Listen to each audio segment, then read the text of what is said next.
Here is how to hide apps on iPad. So first of all, you need to go ahead and find the app that you want to hide on your iPad. For this tutorial, I'm going to use Pinterest. So go ahead and tap and hold onto that specific application. A menu will appear with several different options, from where you need to go ahead and click on the Require Touch ID option, which is between Remove App and Share App. Then you'll get three different options to go for, which is Require Touch ID, Hide and Require Touch ID, and then Cancel. I'm going to go ahead and select Hide and then Require Touch ID.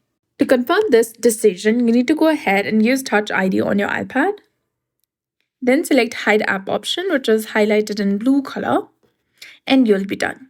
Now go to your app library, click on this hidden box, use your Touch ID, and Pinterest will appear right there. Then you can go ahead and click on it, verify with the Touch ID, and start using the Pinterest application. Now, if you want to unhide this specific application, tap and hold onto it, then select Do Not Require Touch ID.